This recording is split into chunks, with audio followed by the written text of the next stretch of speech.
My session with Laurie-Ann was so helpful in giving me the clarity and the confidence that I really needed to pursue speaking as a key marketing channel and strategy for me and for my business. Before talking to Laurie-Ann, I just felt overwhelmed. Where do I start looking? How do I even research where I should be pitching, who I should be speaking to, or audiences that I should be speaking in front of? It felt this black hole of information where I had heard so many different rumors about what I needed, what I didn't need, my sizzle, this, that, and the other. And it just left me feeling overwhelmed. When I reached out to Laurie-Ann, I don't know how I can navigate this world or find the time to navigate something that feels so hard to figure out. And after an hour together, my speaker page was updated because of what she told me. I felt like I knew exactly where to look to reach out to meeting planners and different opportunities for speaking. And I just left feeling like, okay, this is not this big scary thing that I can't do. This is something that I can totally handle, that I can totally figure out. And her advice is exactly what pointed me in that direction and really left me feeling like I can do this. Hello, my Be in Demand listener. This is Laurie-Ann. This podcast is all about how to leverage, write, and deliver amazing presentations to use as your best form of marketing, because being the speaker positions you as the expert, allows you to monetize your message, and also attract ideal clients. Today on the show, we are going to be talking about storytelling. Storytelling unlike you have ever heard before. I'm bringing on the show Adam, and I met Adam because he started attending the speaker circles calls that I host monthly. And we just built up this relationship. He's all about storytelling. And I asked him to come onto the show because storytelling is so key. And I got to tell you, like, that Campbell's hero's journey has confused me from the beginning about, like, how do I use some of my stories and put it into this formula before we even hit record. He was like, that doesn't work for everybody. It doesn't work for every story. So you are going to learn a lot about neuroscience and about why stories work, and even the big mistake that people make with their stories. Let's get on to the show.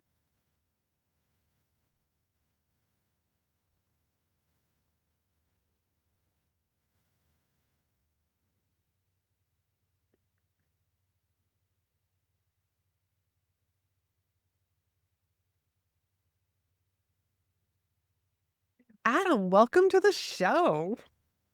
Thank you so much, Laurie-Ann. I'm really excited to be here. Let's just dive into storytelling. Here we are in 2025. What makes storytelling so essential right now, this year, today? Now, more than ever, we need this because this is what put human beings on the map. This is why we run the planet instead of the ants. And, in any business, when a competitor starts to challenge you in an area you thought you were safe, the smart move is always to double, triple, quadruple down on the thing that put you on the map in the first place. And in our case, as a species, there is a challenge like that coming from AI. So we need to focus on the thing that makes us the most powerful that we can be. So I've been fascinated, obsessed with storytelling my whole life, but now it's gone from an obsession to a mission. I want every human being on earth to be the best storyteller they can be, because this is how we hold the line against the machines. Yeah. All right. 2 questions to follow that up is, one, how have you seen storytelling evolve up until this point? And how do you think AI is impacting this, like, now moving forward? I know that's a big question. Yeah. So I'll tackle the first part while I buy myself time on the second part. The first part, for one thing, there is more sophistication around storytelling. People are more knowledgeable. There's a level of expertise that extends to our children. There's the quality of writing that is happening. I mean, if there's a golden age of television, it's right now. This is the best TV writing that has ever been. And even on a lot of kids shows, I'll notice my kids can pick apart a weakly constructed story or find the plot hole or the poor motivation where the dialogue kind of feels stilted. I'm like, that is just a level of attention to craftsmanship that I did not have as a kid, right? I would watch the A-Team and gobble it up. And Wait a minute. Can I just say, is that a result of your kids being your kids? ooh, fair question. Fair I mean, question. they're hanging around dad, who is constantly about story. No, that is a fair point, but I noticed it early before I even was talking to them about, right, when they were 4. I really didn't, we weren't getting into the craftsmanship of storytelling and the hero's journey and like, look at how the guide comes in there, right? It was just, all right, it's octonauts or whatever. Yeah. And I noticed pretty early on, they were, maybe 5 years old, they started making comments about shows that they really liked or didn't like, and being able to articulate why. That now certainly there's definitely some reinforcement of being my daughters and son that we'll talk about this stuff. But I've also noticed their friends make comments like that too. Interesting. And when I hear other adults talk about shows, it sounds different than when I listened to grown-ups when I was a kid, in that there is attention to detail on the storytelling. How is the episode constructed? How's the plot? How does that interact with character and dialogue, and what's revealed?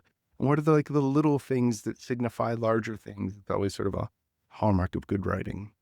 Okay. And I also think that with our understanding of psychology and how our brain works and what interests it, I think that has also added to the storytelling and just like the science of Yeah.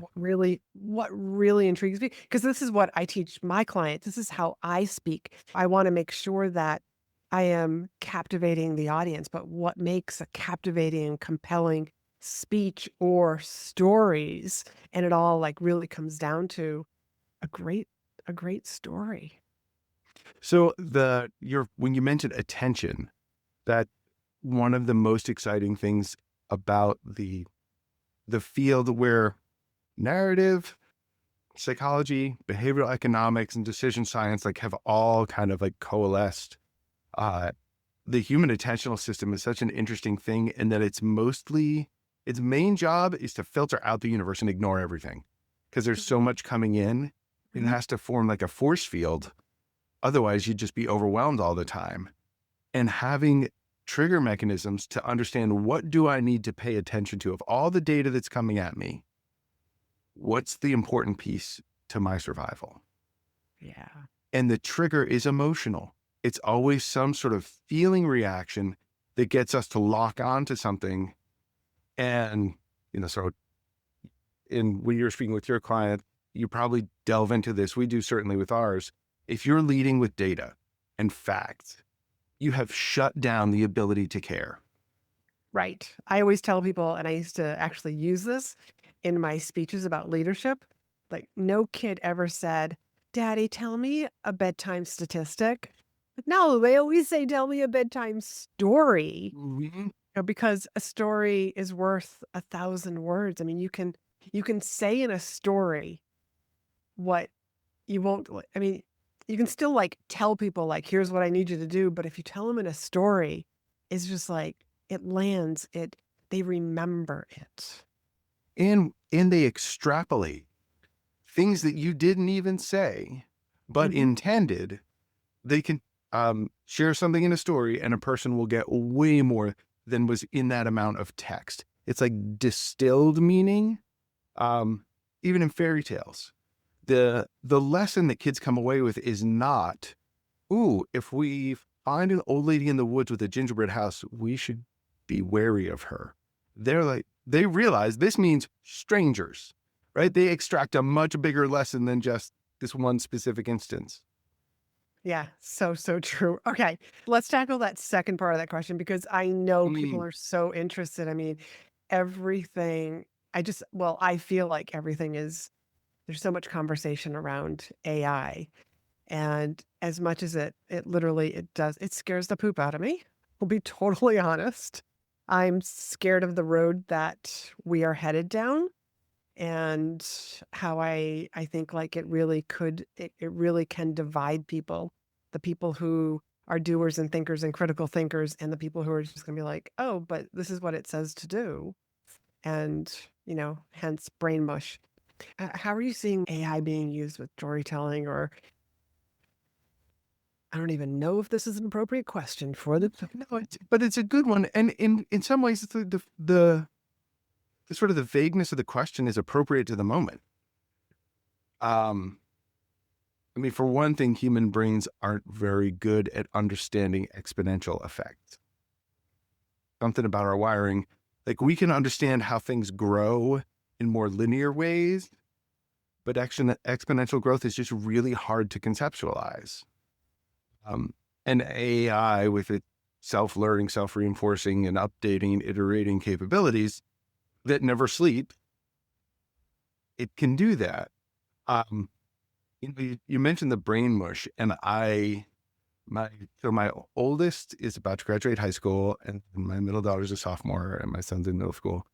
And they were furious, so annoyed when I said, you must turn off the like suggested word thing in all of your email, and you are not allowed to use that feature at all, period. Why not? It's helpful. And I said, no, it's just guessing at patterns. And once you read that word, you can't think of a different word in your head. And so it hijacks your ability to think. Good writing is good thinking.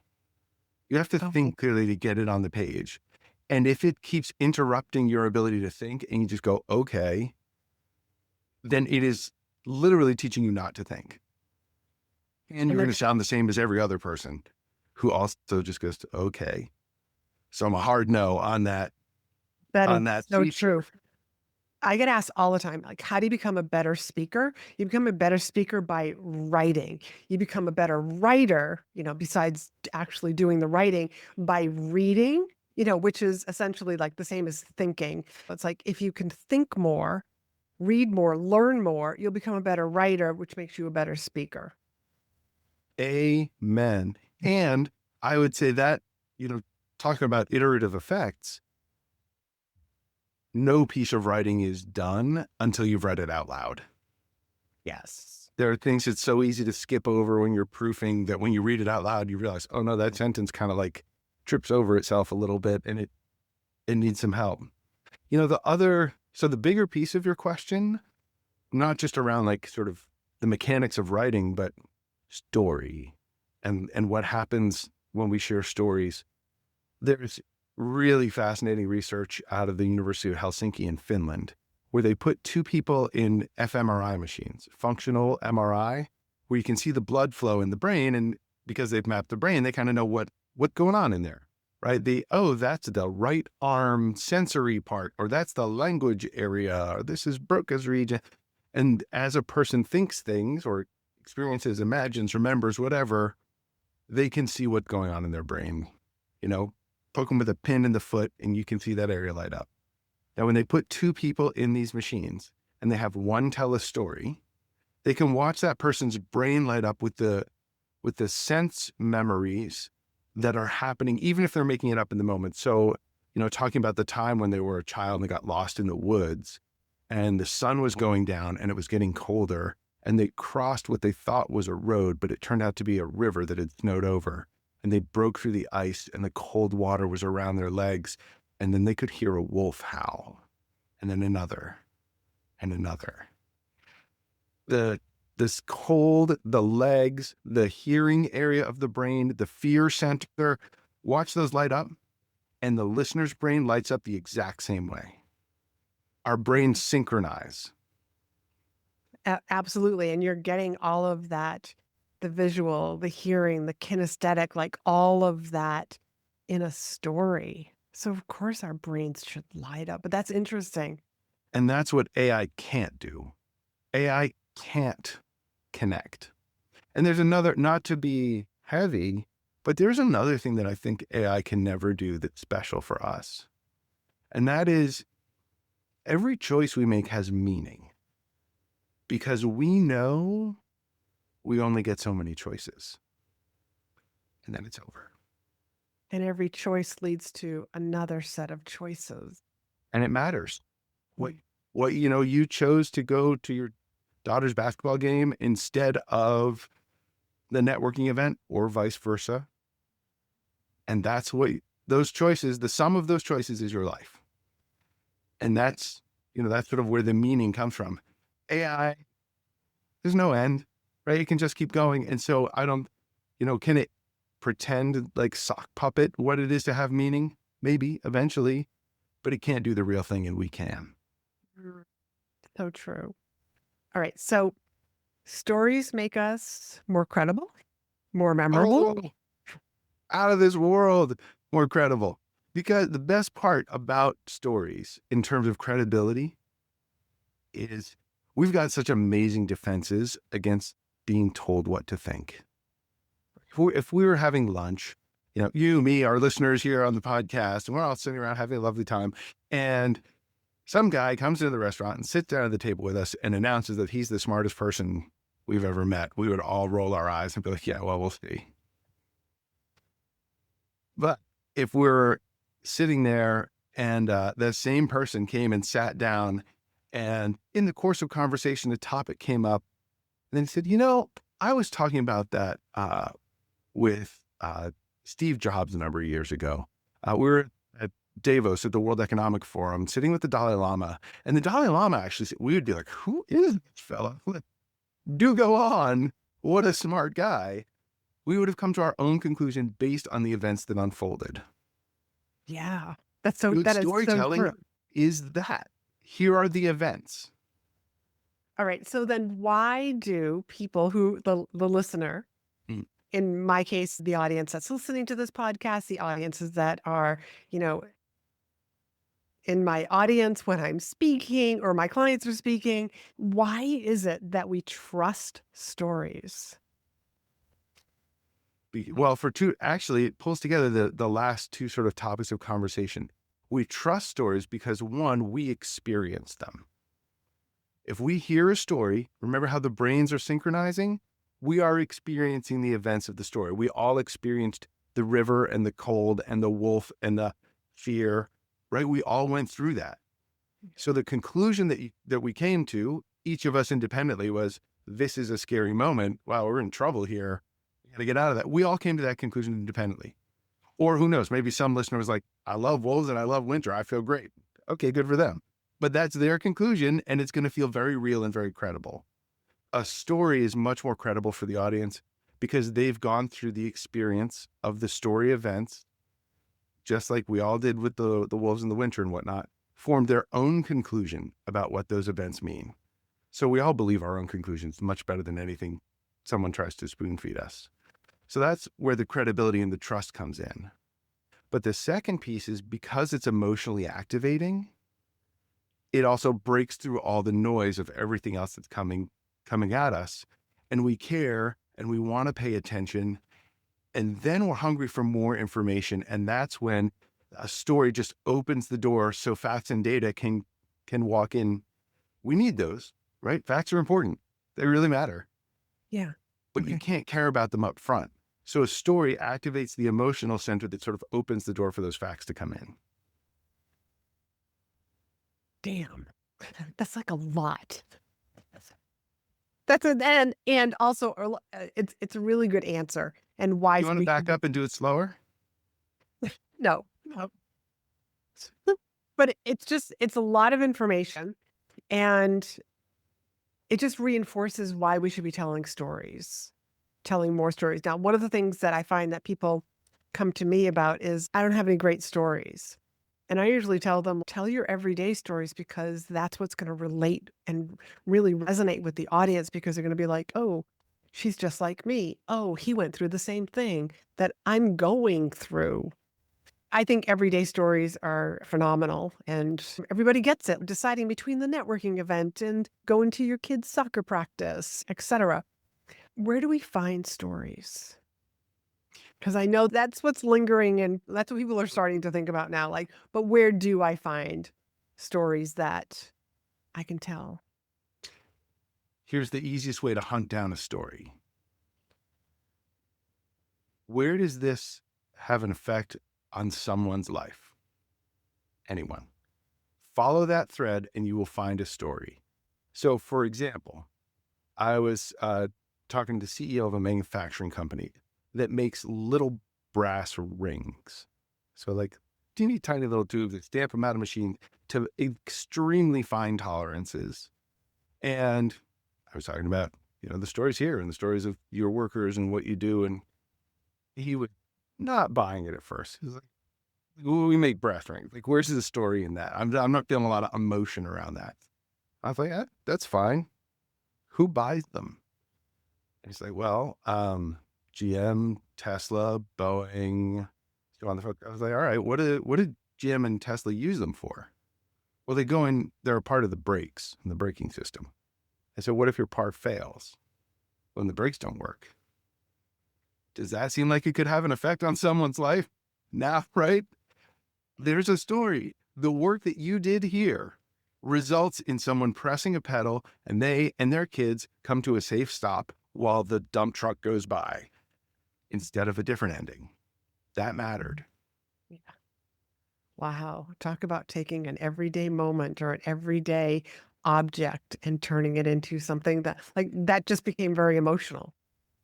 I bet his rings are in my car, and keeping me safe. All right. So everyday moments. So that's really interesting. And I want people to understand, think about the product or the service that you offer, and just take it to who's the person who's buying it? Why do they need it? Why, and how are they using it? There's literally a domino effect to this. My next question for you is you've come up with something that you want to write a story about, but how do you start constructing a good story? Great question. So the most important thing is structure. And the structure gets really simple. It has to be different at the start than it is at the ending. And the more different it is, the more punch the story has. This is where a lot of corporate storytelling goes wrong. They want to say, things were all right, but then our products came along and things were great. But we don't have, there's no fixed scale for emotion. You can't be 7 degrees happy or, 3 centimeters sad, or there's just no absolute zero for that. So what we do is moment to moment, we compare how do I feel right now and how did I feel a second ago? And we're constantly checking the change in our emotions to tell us am I having bigger feelings, smaller feelings? Like, where am I at with this? So this is why if you've ever seen any sports movie ever, they, the plucky band of misfits that has no business being in the Little League, thing, or, Jamaicans bobsledding, what? Right? And yet through hard work, pluck, tenacity, whatever, they managed to get to the stickball finals, the Olympics, the national championship, whatever it is.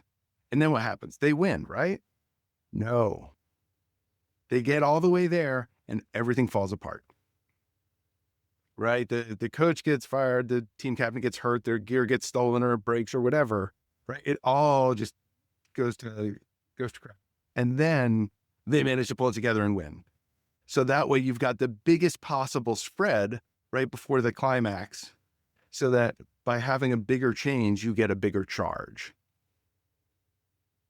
Now, a way that you can do this, even if you're telling a story about something small, it is the setbacks that really put the energy into the system. A bunch of years ago, we have a group of friends that, we all kind of started having kids around the same time. There was definitely one couple that they kind of went first. They bought the first house, they had the first kid, like all this sort of thing. So, they got to sort of let us all get our bearings around having houses and dogs and kids and what have you. And when their eldest was about 2 years old,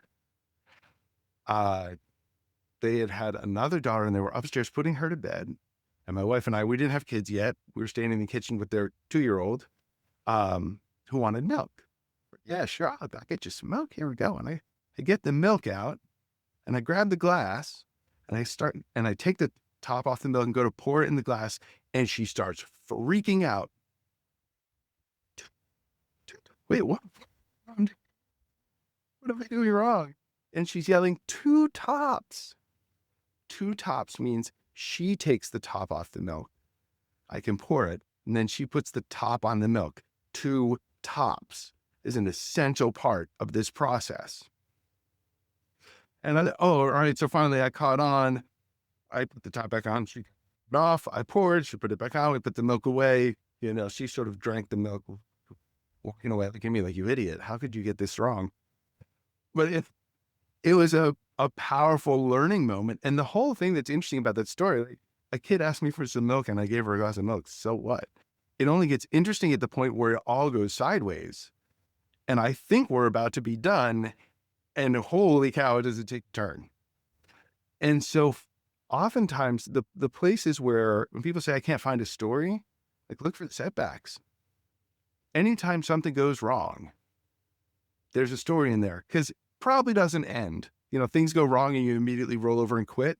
No, right? Now I got to call this guy and I can't believe, and that. All right. So we've got to, I need to reset the password on my account, and all of those little steps. You don't necessarily have to describe them all, but the perseverance and the working through things, that's life. We all relate to that very well. And so when folks struggle to find stories, I always say that's the place you're going to find. That's where the action is. Even if it's small, right? You're laughing on screen as I'm telling you about pouring a glass of milk. It's funny. These are the moments we relate. It is funny because I thought it was going to take a turn, like she was actually allergic to milk. When mom and dad come down the stairs and like, no. So that's where like I started to go ahead and think about like the possible outcomes. All right, what do you do if you're a positive Patty like me and you've got this positive attitude about life, and when you do have a setback, it's like, oh, okay. I don't even see it as a setback. I just see it as like, oh, I got to go around this. What do you say to people like me? I do want to affirm you're a very positive person, and I love it. It's one of the things I love listening to your show, talking to you. Right. It is a dose of sunshine. The thing about storytelling, if you've ever read On Writing by Stephen King, which if you haven't, oh, good. It's so great. Such a great, I have a stack of them that I just give a gift, prizes at conferences and things like that. It's because I know it's a winner, right? This is the thing that fits everybody. You can tell more truth in fiction than you can in journalism often. This is like fairy tales. If we go back to our example of the Hansel and Gretel moment, there is a truth in there. The grown-up who seems nice could be really dangerous. Yeah. Right? That is deep truth. Conveyed in a package that has that is sort of fictional on the outside. Sort of the fiction is the candy coating, but there is a truth in there. And so you don't have to emphasize your stories. Moments of emphasis don't have to match your lived experience of emphasis. Because, I will tell you that in the moment of getting screamed at with 2 tops, I wanted out of that situation as fast as possible. This kid screaming at me for reasons I could not decipher. That's so funny. Now, when I tell it, that's the part that I spend the most time on, right? That's where the action is. If you ever even just go, in a day, that's a good clue that right before that was something difficult, and that might be a place that you can look. And also, I want to make sure, we talked about corporate storytelling. So, if you're for a business, here's why you should buy X or donate to Y or whatever, right? Those tend to be stories that are going to end on an up note. They've got to start in a harder place to have that change. The reverse works too. We talked about the shape of sports movies. Well, and this isn't new. You can go to the Old Testament and, all right, you are fleeing political persecution. You and your people are, right, you're on the chopping block, so you got to run. And where do you have to go? Nowhere. You run into the desert. But trust me, I got the word. There's a place for us. Follow me. Okay, right? That probably worked fine for day 1, day 2. Day 3, Moses, are you sure you know where you're going? Can you imagine the leadership acumen it must have taken to keep the entire tribe together in the desert for 40 years? This guy over here, oh my God, he doesn't know what he's doing. What did it take to hold those people together? And finally, after all that, over a generation of wandering and holding it all together and everyone yelling at you, you get to the top of that dune, and there it is in the valley, the promised land. Come on, everybody. Hold on, Moses. Not you. Everyone but you. Right? It just, your guts just fall. It's heartbreaking. Yeah. And that's just the sports shape flipped upside down. So for those speakers who need a poignant moment, the way to make it more poignant is get to almost wonderful. And then pull the plug. That just like, as you're telling the story, I'm thinking about, 40 years is a long time. A lot of people were having kids and, the kids start to grow up and like, this is their norm. Why do we live here in the desert, Mom? Yeah, ask Moses if we could ever find him. We don't know. Question, Malachi. That's funny. So what I was experiencing as you're telling that story, and I have heard that story over and over again, but I've never heard anybody tell it quite like that with the lessons, like think about the leadership that he needed to keep those people together and in the desert in the middle of nowhere. And then I'm starting to think about like all these other things that honest to God, like every time that I've like, like my mom would pull out the children's Bible and she would like read the story to us. Just took it like, oh, okay. I never thought about like all these other possibilities. These like what happened to the kids that were born that way, born in that environment. Mm-hmm. So that's so interesting. What is one of the problems that you see with people's stories? Because there's a lot of boring stories that are out there. There are, and they don't have to. Every one of those to me is a little tragedy because it doesn't take that much to get them back up on their feet and dust them off. And then off they go doing their magic. There's two mistakes that people make all the time. And if you just get around these two, you're so close to home free. One is, don't use conclusory adjectives. What's a conclusory adjective? I kind of made the term up. Yes, please. Right. Most adjectives, right? The sky is blue, the grass is green. Those just describe reality. But then there are adjectives that describe a conclusion that we've come to about some events. This is really funny. You're going to love it. It's my conclusion that it's funny. And now I'm trying to tell you what to think. So if I'm telling a story and I get to the funny part and I say, and then, oh, this is really funny, you're going to love it.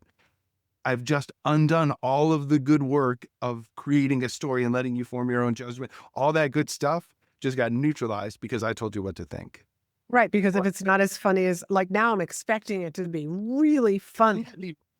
And I put you in the place of going, oh, well, we'll see. Right. Like someone's coming in and saying they're smart. We're like, well, we'll see. This is funny. We'll see. Oh, this is so sad, this part. We'll see. Whatever it is, it totally kicks over the sandcastle. So that's one thing. And it's really easy. I mean, if something you've written or listened to, you can just go through and say, is there any point where I say how it's supposed to feel? That goes out immediately. Okay. But then the biggest error that I see structurally, and I almost don't even have to hear a story to know this is probably going to be the problem.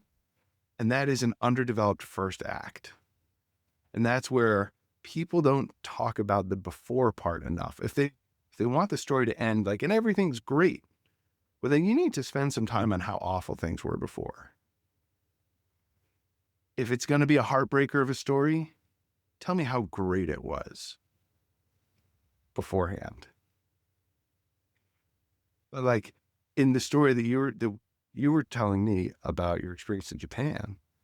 Like, tell me what a confident, kick-ass, ruling the world, like, it girl, you're like, I got it going on. I'm smart. I'm nice. I have this. Like, and I got friends. I got that. I can do anything. I'm good. Let's go. New school. Come at me. Can't wait to hang out. Let's make friends. We're going to love this.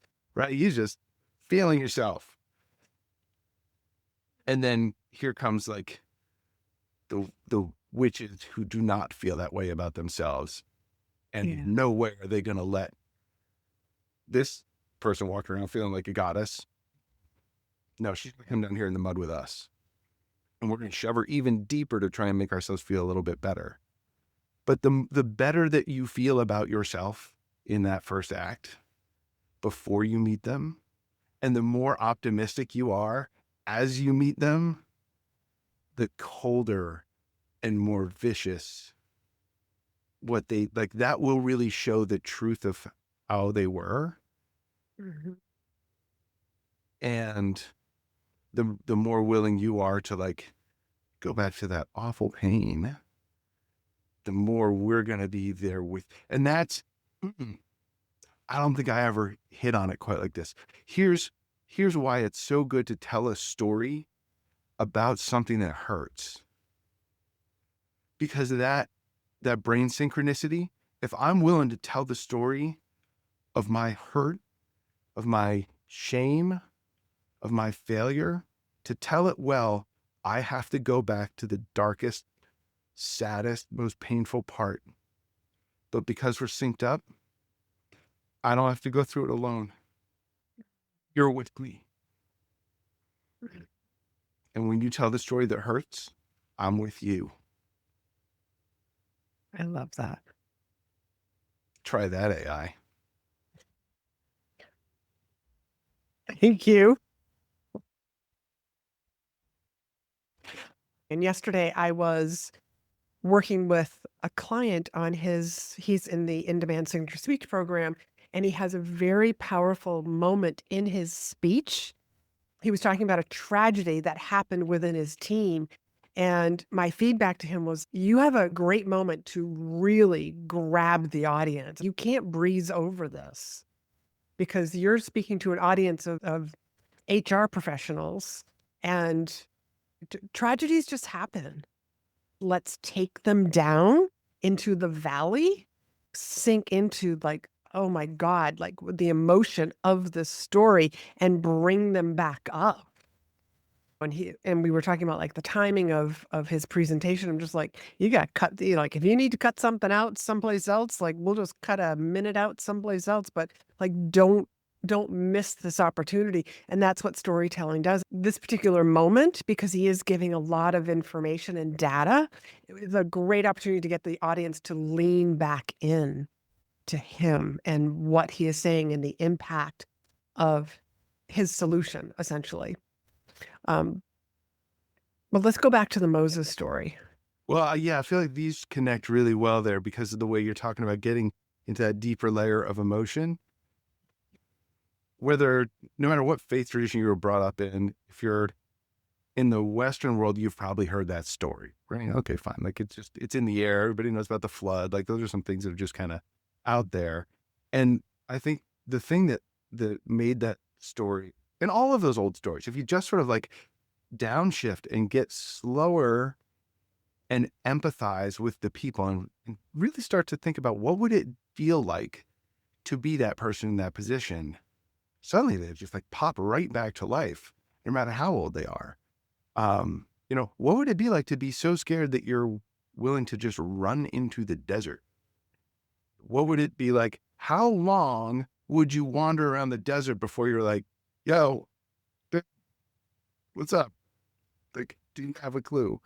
And then what would it be like to feel like you were compelled from your deepest belief to say to people, no, for real, I do. I know it doesn't look like it, and I know I can produce no evidence to say that I know where I'm going, but I do.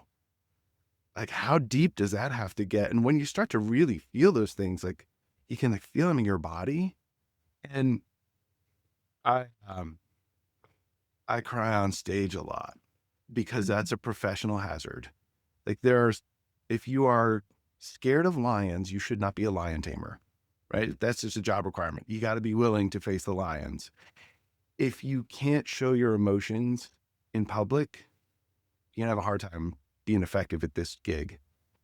Because when we talk about how the synchronization that happens in the brains, the more that you let your feelings come forward, the more other people come out to you. And that's why they're there, right? We're all sort of walking around keeping ourselves inside behind the face. And the person on stage who can go up there and make it safe to feel opens us up so we can feel too. And they're managing the energy in the room. As a speaker, that's almost more important than the content of what you have to say, is how you manage the energy of the room and take care of the people and bring them on a journey of feeling to someplace. Yes. Yes. I just want to like touch on like that whole tip that you just gave, because I don't want us to slide over it. Like really thinking about and having that empathy for like, what did it feel like? In this case, we were talking about Moses. I used to tell this story when I was in leadership about Market Basket, the Market Basket strike, because you live here in New England. You know, I that strike made me a customer of Market Basket, and I have told that story on stage because I mean, just like, can you imagine what it must have been like to be Artie and to have 26,000 people walk out on their jobs for you? Are you the kind of leader that people would leave their jobs for because something happened to you? I think really emphasizing to just think about what are the feelings that your character has so that you can be a better storyteller. I have been working for the past 3 months with a voice coach, not voice as in singing or projecting my voice, but the voice to bring out more of my personality. If you're listening to this podcast and you feel like, wow, over the past 6 months, you've noticed a huge difference. Well, this is why. I'm seeing the before and afters. So I'm seeing the difference. So I know that as telling stories with my clients or helping them craft their stories or telling them right here on my podcast, like it's different. It feels different also. But again, my job as the speaker or the podcast host is to bring my audience on an experience. And one other thing that I want to tap into, Adam, before we close here is, I think as speakers, it's always important to have the lesson. I always tell my clients, never expect your audience to figure out what lesson you're trying to convey to them. Tell them what the lesson is. Here's what I want you to take away from this story, because after all, you're being hired for or booked for some very particular reason. So to keep that in alignment. Do you ever talk about that with like your clients? In a different way, I'm always pushing to show rather than tell. Okay. But there are times often where now that I've said that, I realize I often do what you're like, show it, but then you can put a point on it later. But there's always that balance of like, you don't want to overdo that and feel like you're spoon feeding things to people who are really smart and they got it. Mm-hmm. But it's about how you curate the events. Like, what are the parts of the story that we tell, and what's the perspective, and what feeling do we need? So, for example, if we take that idea and put it together with the one about slowing down and thinking about what would it really feel like to be there, we told a funny story about pouring milk for a 2-year-old who freaked out on me and sorry, and corrected, and off she went and with her glass of milk, and I put the milk away. And it's funny, we had a good chuckle about it because that was from my perspective. But if I stop and I go back through that from her perspective, there's like, she's a kid and she does kid things. And there's one real thing that she gets to do in the world of grownups. I am the one who takes the top off the milk. I am the one who puts it back, right? That is a solemn job to a 2-year-old. And this Claude is taking that away. Absolutely not. Do you understand? This is my duty, right? From her perspective, it was super serious. And, I think I never even thought about it until this conversation, but like, ooh, if I flip that one around, it has a very different flavor to it. Uh-huh. And so that's another thing, for the other speakers who are listening in, sometimes it can be useful to take a story well you've told 1,000 times and be like, all right, what if I come at this from the other angle? Does the funny thing become poignant? Does the poignant thing become funny?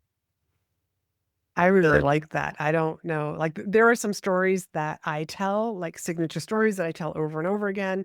The lesson changes depending on the audience and the reason why I've been booked. But to think about some of those stories from a different point of view. Yeah, that's going to make me go look at my stories again.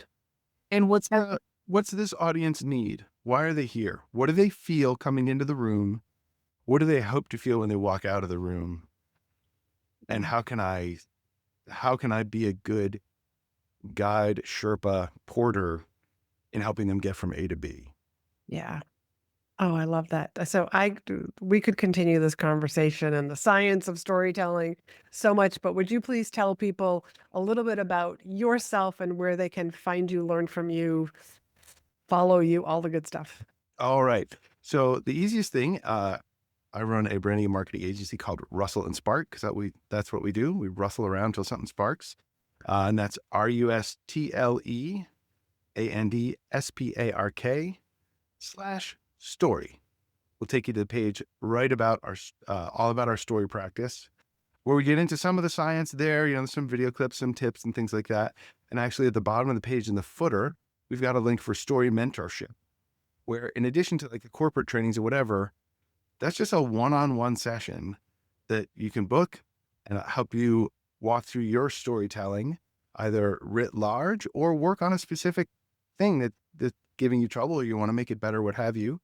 And for anyone who's a fan of this show, they can get 20% off with the code BEINDEMAND, all one word.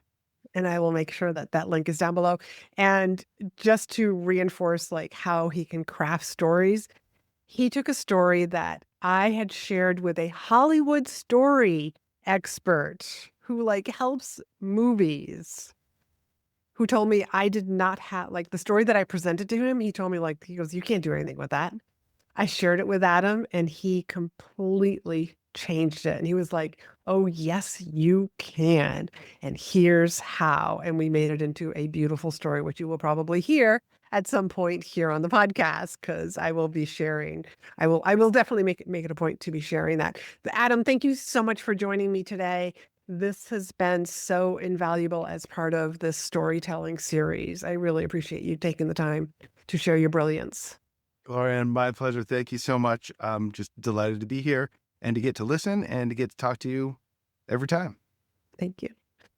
Wasn't that a great episode? I hope that you enjoyed this. You took a ton of notes and you are starting to think about some of the stories that you tell on a regular basis. And maybe you're going to start thinking about, maybe I need to think about these stories from a different perspective. How do I change that opening act? How do I have that beginning to end have a bigger difference? So if you want to book a call with Adam, I highly recommend it. The link to do that, along with that discount code, is down below in the show notes. So until next time, be in demand. Hey, you've been listening and nodding along thinking, I'll start speaking when I feel more ready. But here's the truth. Clarity and confidence, they come from doing. That's why I created In Demand, my monthly membership for people just like you who are ready to grow their business with speaking. Even if you're not sure what to do, where to find opportunities, or what to say once you get that opportunity.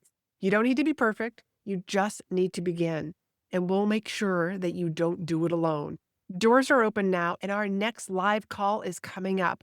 So if this has been tugging at you, consider this your sign. You can join us at speakandstandout.com/IND for In Demand, and that link is down below. Your audience is waiting, and I promise the moment that you step up, the right people will start paying attention to you.